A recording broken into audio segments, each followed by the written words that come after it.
Openness in government goes to the heart of democracy. Each year, Sunshine Week draws attention to the ongoing effort to ensure government transparency. Sunshine Week highlights two laws that are key to ensuring the people's access to and oversight of government: the State Open Meeting and Open Records laws. How those laws are interpreted, applied, and amended is critical to their effectiveness. Every legislative session, lawmakers offer proposals to change Oklahoma's open meeting and open records laws. Joey Sennett is an associate professor at the OSU School of Media and Strategic Communications. He's also a longtime member of the Board of Directors of Freedom of Information Oklahoma, an organization that promotes government transparency and understanding of the First Amendment. Once you have people in power, they have a tendency, it's just apparently human nature for most people, to want to operate in secrecy. Once they get elected or they get appointed, they think it's their business alone, and they don't want anybody looking over their shoulders. So that's a constant tension in this country. Citizen involvement is vital to ensuring continued openness in government, and Sennett says recently an increasing number of Oklahomans have engaged public officials in the battle to force more openness. But it's when they have to deal with government and to get an answer or on an issue, and they realize how difficult it is, that's when they start getting upset. And that sometimes is the trigger then for people to really start taking a stand and paying attention.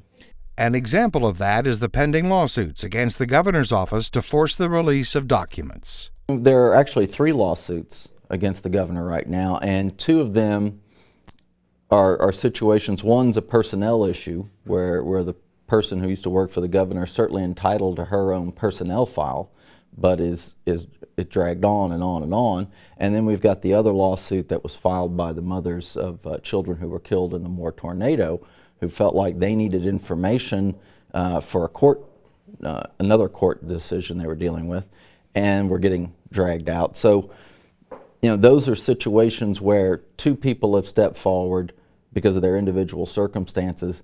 The other lawsuit involves the news media. The Lost Ogle blog and ACLU are suing the governor's office for emails concerning decisions about health care policy. The governor's office is withholding release of the documents, claiming executive privilege.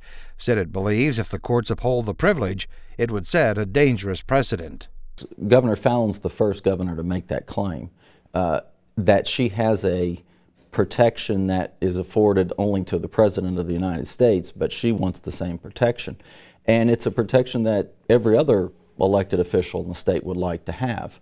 And they're not going to get it, and we hope the governor doesn't get it, because the governor makes some very important decisions in this state, and the public is not only entitled but is obligated to know what influences her and how she makes those decisions. I mean, that's the essence of open government and government belonging to us.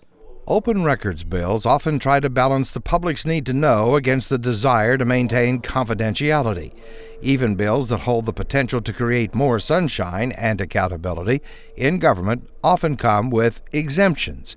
An example this year is bills to ensure that police dashcam videos are public records. There are actually 2 bills, one of which would simply remove the exemption for the highway patrol that it managed to lobby for and get back in 2005 after losing a lawsuit.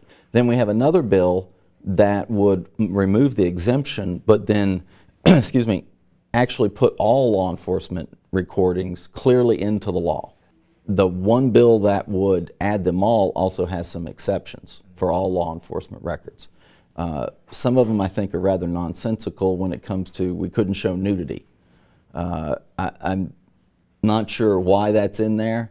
I guess if a public official is intoxicated and running naked down the side of the street, we're not going to get video of that.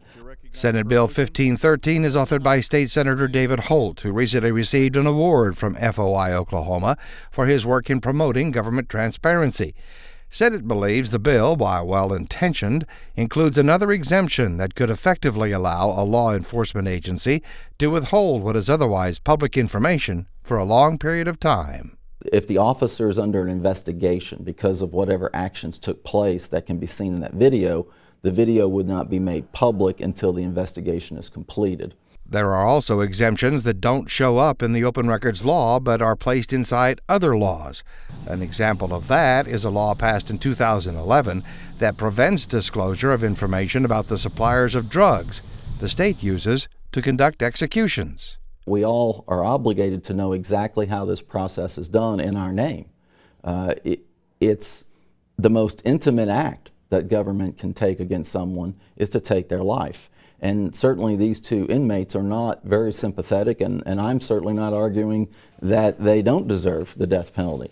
But how that's done really should be a concern of all Oklahomans if we're going to live in a civilized society. And Professor Sennett has a proposal that he thinks would stop the process of placing open meeting and open records exemptions in other bills.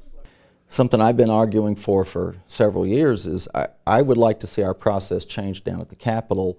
If a bill would create, whether it says it or not, it would create an exemption to open government, it should go to one particular committee.